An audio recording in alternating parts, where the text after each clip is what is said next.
करी पत्ता, इसका नाम लेते ही दोस्तों हमें साउथ इंडियन डिशेस की याद आ जाती है। लेकिन हम नॉर्थ इंडियन भी करी पत्ते का बहुत इस्तेमाल करते हैं और हर घर में कम से कम एक पौधा ज़रूर मिल जाएगा आपको करी पत्ता का। तो नमस्कार दोस्तों, मैं हूँ वंदना और मेरे चैनल पर आप सभी का स्वागत है।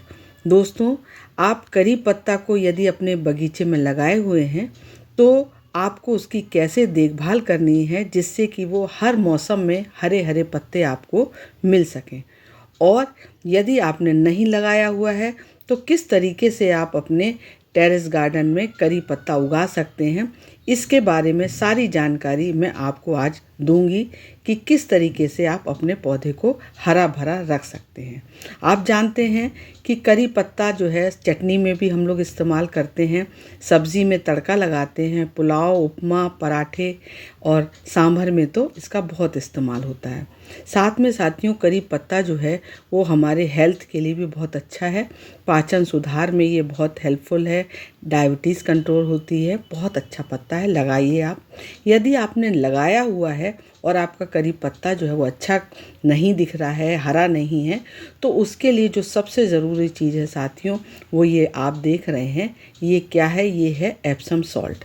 साथियों, एप्सम सॉल्ट जो है इसका यदि आप अपने करी पत्ते पर इस्तेमाल करेंगे तो आपका पौधा जो है, जो यदि हरा भरा नहीं है, कुछ पत्तियां उसकी पीली पड़ गई हैं, मुरझा रही हैं, तो उसमें एक नई जान आ जाएगी। इसको आपको इस्तेमाल कैसे करना है?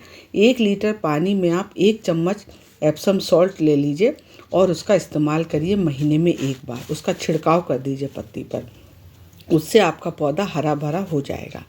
अब साथियों, यदि आपके पास नहीं लगा हुआ है, आपने करी पत्ता लगाना है, तो आप अपने बगिया में लगा भी सकते हैं इसको। आप चाहें तो इसे बीज से लगा सकते हैं या कटिंग से। जो इसकी मिट्टी तैयार करेंगे वो आपकी मिट्टी जो है 50% गार्डन सॉइल लीजिएगा, 30% गोबर की खाद और 20% जो है वो कोकोपीट रखिएगा।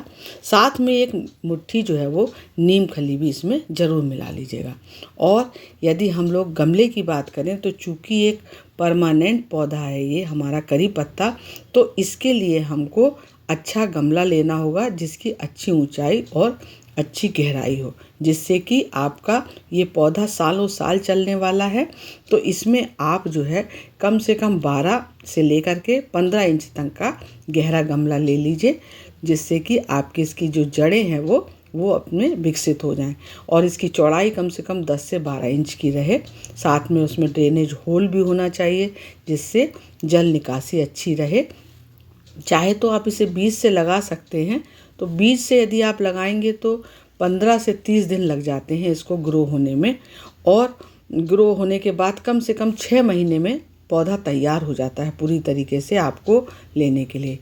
अब देखिए साथियों, यदि आपने लगा हुआ है आपका और यदि वो उसकी पत्तियां बहुत मुरझाई हो रही हैं, तो आप उसकी सबसे पहले एक जो है हल्की सी प्रूनिंग कर दीजिए। ये मेरा पौधा है तो इसकी मैंने हल्की प्रूनिंग की है, तो देखिए आप इसकी पत्तियां जो है वो बहुत ज़्यादा हरी हरी निकल आई हैं।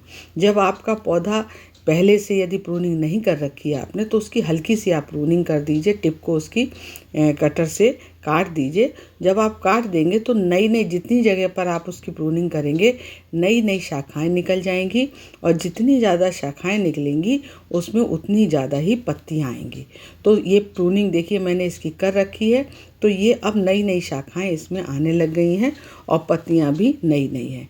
इसके साथ में साथियों, यदि आपका पौधा जो है वो नहीं विकसित हो रहा है, तो आपको अपने गमले को उठा करके ऐसी जगह पर रखना है जहाँ पर कम से कम 4 घंटे की धूप मिल जाए आपको। और साथ में पानी जो है वो ये ज़्यादा पानी पसंद नहीं करता है साथियों, तो इसको ज़्यादा पानी देने की ज़रूरत नहीं है। हर इस समय आप 2 से 3 दिन में पानी दे दीजिए तो वो इसके लिए सफिशिएंट है, थोड़ा भी ठंडा मौसम है। अब साथियों, हम लोग इसकी बात कर लें कि किससे आपका पोषण मिलेगा, जिससे कि आपकी पत्तियां जो हैं वो खूब हरी भरी मिलेंगी। ज़्यादा से ज़्यादा आपको पत्तियां आप तोड़ पाएँ, तो उसके लिए आप जो है प्याज के छिलकों की इसमें फर्टिलाइज़र दीजिए, लिक्विड। ये लिक्विड फर्टिलाइज़र जो है वो आप यदि देंगे तो आपके पौधे की जो पत्तियां हैं वो बहुत ग्रीन हो जाएंगी और बहुत ज़्यादा संख्या में मिलेंगी। इसमें करना क्या है साथियों, 1 लीटर पानी में आप जो है 4-5 प्याज के छिलके डाल करके 2 दिन रख दीजिए पानी में भिगो करके, और भिगोने के बाद ढक दीजिए। और उसको बाद उसमें जब 2 दिन हो जाए तब उसको आप निकाल करके छान लीजिए। उसके पत्ते आपको इस्तेमाल नहीं करना, छिलकों को। ये जो आपकी लिक्विड, जो आपको तरल गुलाबी रंग का जो फर्टिलाइज़र दिखाई दे रहा है, बस यही आपको इस्तेमाल करना है पौधे की जड़ों में। इसमें पोटेशियम है, उससे क्या होगा कि आपके जो है वो पौधे को बहुत ज़्यादा जो है वो ताकत मिलेगी। कैल्शियम है चूँकि इसमें, तो ये आपके पौधे को मजबूत बनाएगी। ये फर्टिलाइज़र जड़ों का विकास अच्छा करेगी। और इसमें प्याज के छिलकों में सल्फ़र भी होता है, तो ये आपके करी पत्ता को रोग से मुक्त रखने में भी हेल्प करेगी। और साथ में चूँकि इसमें फास्फोरस भी है, तो ये आपके जो करी पत्ता है इसके जड़ों की उसमें विकास में भी बहुत हेल्प करेगी। अब ये देख रहे हैं आप, ये इसका जो है पत्ती के बाद आपको ऊपर की तरफ जो देख रहे हैं ये इसका सीड है साथियों, ये बीज है। यदि आपको बीज रखना है तो आप एक गुच्छा रख सकते हैं, लेकिन बाकी साथियों आप इसके गुच्छे की जो है वो प्रूनिंग कर दीजिए, काट दीजिए, जिससे कि आपको क्या होगा कि ये जो पौधा है वो सीड बनाने में अपनी ताकत को वेस्ट नहीं करेगा। तो इसको आपको जहाँ जहाँ आपको ऐसे सीड के गुच्छे दिखाई दे रहे हैं, तो आपको यदि बीज रखना है तो एक गुच्छा आप छोड़ दीजिए, बाकी जो भी अतिरिक्त आपके गुच्छे लगे हुए हैं सीड के, तो उसको या तो आप हाथ से ही अपना पिंचिंग करके, उसको बहुत सॉफ्ट होता है, उसको आप निकाल सकते हैं। और जब आप इसको हटा देंगे तो आपका जो पौधा है वो अपनी एनर्जी इस सीड को तैयार करने में ना करके आपके नए नए पत्ते बनाने में करेगा। अब ये जो आप देख रहे हैं साथियों, ये फर्टिलाइज़र भी आपको अपने पौधे में इस समय दे देना चाहिए। यदि आपका पौधा स्वस्थ नहीं दिखाई दे रहा है आपको, तो ये आपको महीने में 1 बार इस्तेमाल करना है साथियों। महीने में 1 बार आपको क्या करना है कि ये है फर्टिलाइज़र बोन मील। ये फर्टिलाइज़र जो है इसमें फास्फोरस है, कैल्शियम है, तो ये क्या होगा कि आपके पौधे की जो जड़ें हैं उनको बहुत मजबूत बना देगी।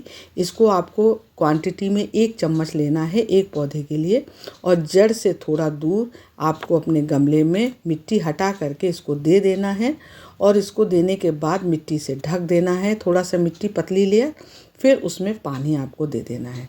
पानी देने से आपका जो बोन मील में जो फास्फोरस है वो सारे पौधे को मिल जाएगा, और उससे जो है वो आपके पौधे बहुत ही स्वस्थ बन जाएगा। जो इसकी पत्तियां हैं वो बहुत शाइनिंग करेंगी, फिर चमकदार पत्तियां आएंगी इसमें, क्योंकि ये जो आपके पौधे की रोग प्रतिरोधक क्षमता भी बढ़ाती है ये वाली फर्टिलाइज़र। और इसमें कैल्शियम होने के कारण जो है आपका जो करी का पत्ता का जो पौधा लगा हुआ है, इसे बीमारियों से लड़ने में भी मदद मिलेगी। और ये मिट्टी की संरचना में भी सुधार करती है ये वाली फर्टिलाइज़र, और आपके जो मिट्टी है उसमें सूक्ष्म पोषक तत्व भी बढ़ा देती है। इसके साथ साथियों एक और फर्टिलाइज़र मैं इस्तेमाल करी पत्ता में ज़रूर करती हूँ, वो है हमारी नीम की खली। ये नीम की खली जो है ये ज़रूर आप अपने पौधे को दीजिए करीबन महीने में 1 बार, जिससे आपके पौधे में कोई भी कीड़े आदि ना लगे। और इससे नीम की खली को 1 चम्मच आपको देना है अपने करी पत्ते के पौधे में, जड़ में देना है। जड़ से थोड़ा दूर मिट्टी हटा करके आप इसमें दे दीजिए, और साथ में इसके बाद पानी दे दीजिए।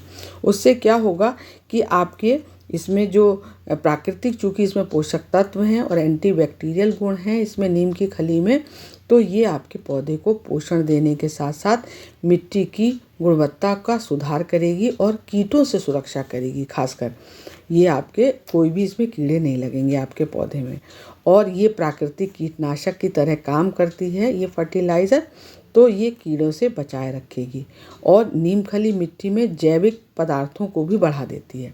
तो आप इस फर्टिलाइज़र का प्रयोग करिए। इसमें नाइट्रोजन भी है नीम खली में, फास्फोरस है, पोटेशियम है, और बहुत सारे अन्य सूक्ष्म तत्व भी होते हैं जो हमारे प्लांट्स के लिए बहुत ज़रूरी होते हैं।